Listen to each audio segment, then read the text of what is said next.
Assalamualaikum warahmatullahi wabarakatuh. Waalaikumsalam warahmatullahi wabarakatuh. Warahmatullahi wabarakatuh. Waalaikumsalam warahmatullahi wabarakatuh. Baik, apa kabar anak-anak hari ini? Baik, baik. Alhamdulillah. Ya, apakah hari ini ada yang izin tidak masuk? Kayaknya Hadir kurang semua. deh, Bu. Hadir semua. Hadir semua. Ya. Sebelum memulai pembelajaran, alangkah baiknya kita berdoa terlebih dahulu ya anak-anak. Ya Ibu. Ya, silakan ketua kelas sangat bisa memimpin berdoa untuk mengawali kegiatan hari ini. Halo ketua kelas. Nada, Bu. Ya. Berdoa mulai. Berdoa selesai. Ya anak-anak, coba perhatikan dari mana asal hujan. Dari langit. Ya benar dari langit. Ya, tapi tepatnya itu ya dari awan ya, bukan langit. Langit itu. Lalu mengapa air tidak pernah habis meskipun digunakan setiap hari? Saya. Ya boleh. Karena ada hujan terus, Bu. Oh ya bagus. Betul sekali. Hari ini kita akan belajar tentang daur air dan pentingnya menjaga ketersediaan air sendiri.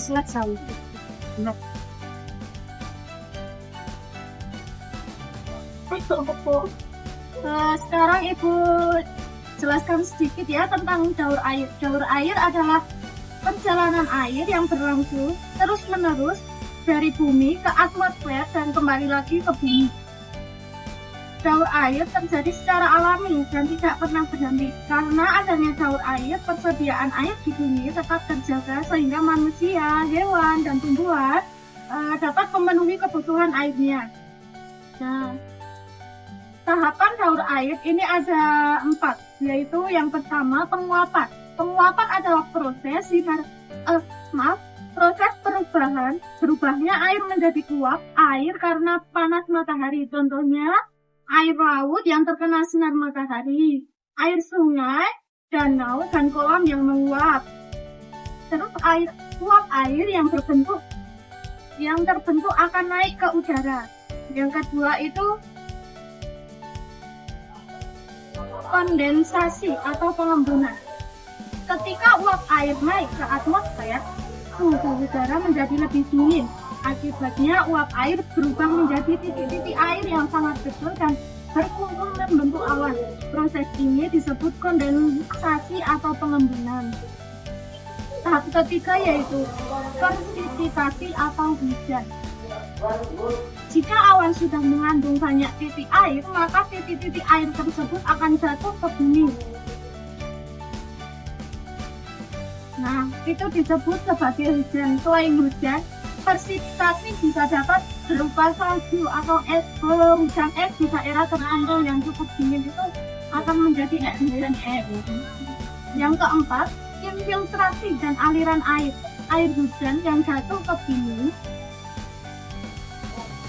sebagian meresap ke dalam tanah. Proses ini disebut infiltrasi. Sebagian lagi mengalir ke sungai, danau, waduk, dan akhirnya kembali ke laut.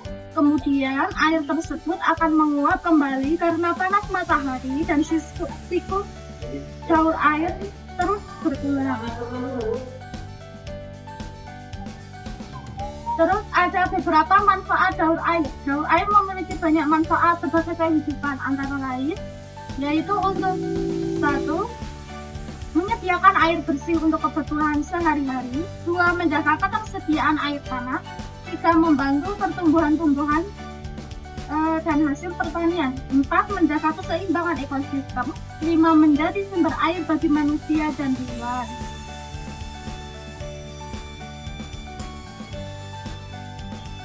Nah, coba sekarang coba anak-anak, ini Ibu akan berikan beberapa gambar. Coba kalian lihat gambar ini ya. Ya, Bu. Oh iya, apa kabarmu? Sudah, Bu. Ibu mau tanya, di situ ada apa aja? Ada matahari, Matahari, awan, laut, dan hujan. Benar, matahari untuk memanaskan air di laut, sungai, dan danau. Air tersebut berubah menjadi uap. Proses ini disebut apa? Penguapan. Penguapan. Ya, maaf ya, Bu. Setelah menjadi uap air, uap tersebut naik ke udara dan berkumpul membentuk awan. Proses ini disebut kondensasi atau pengembungan. Bu, jadi awan berasal dari uap air ya, Bu? Tepat sekali. Ketika awan sudah penuh dengan titik-titik air, apa yang akan terjadi? Saya turun hujan. Iya, bagus. Proses turunnya hujan disebut presipitasi. Setelah hujan turun, sebagian air meresap ke dalam tanah dan sebagian mengalir ke sungai atau laut. Bu mau tanya. Ya, Terus silakan. air itu bakal menguap lagi gitu ya? Betul sekali. Itulah yang disebut dengan daur air karena prosesnya terus berulang. Nah, sekarang silakan berdiskusi dalam kelompok. Buatlah gambar sederhana tentang daur air dan jelaskan setiap tahapnya ya. Ya, bisa. Silakan diskusi. Sudah, Bu. Baik. Ya, silakan maju ke depan, Mbak Nonira. Coba sekarang jelaskan kepada teman-teman. Tuh.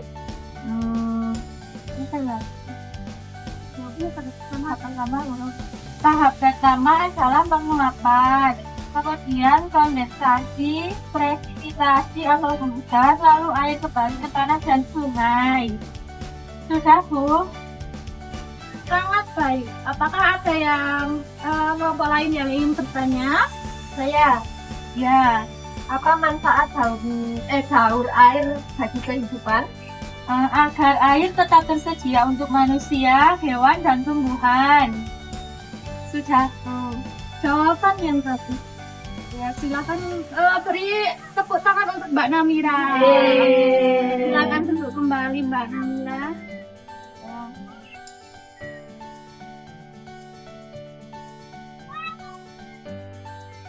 Setelah belajar hari ini, siapa yang dapat menyimpulkan apa itu daur air? Ayo, Bu. Ya, ya kan. Jadi, daur air adalah peredaran air yang terjadi terus-menerus dari bumi ke utara. Lalu kembali lagi ke bumi. Ya, Bu. Sangat tepat. Apa manfaat air bagi kehidupan? Siapa yang bisa jawab? Saya Ya, boleh silakan. bisa untuk minum, memasak, mandi, mencuci, sama menyiram tanaman. Bagus sekali. Terus bagaimana cara menjaga agar ketersediaan air itu bersih? Ya, Bu. Ya, silakan.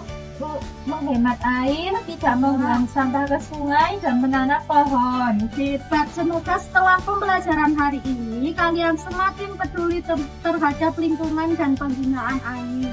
Mari kita akhiri pembelajaran dengan berdoa. Ketua kelas disiapkan untuk mengakhiri berdoa. Untuk menutup pembelajaran hari ini, mari kita berdoa. Berdoa mulai. Berdoa selesai. Wassalamualaikum warahmatullahi wabarakatuh. Waalaikumsalam warahmatullahi wabarakatuh.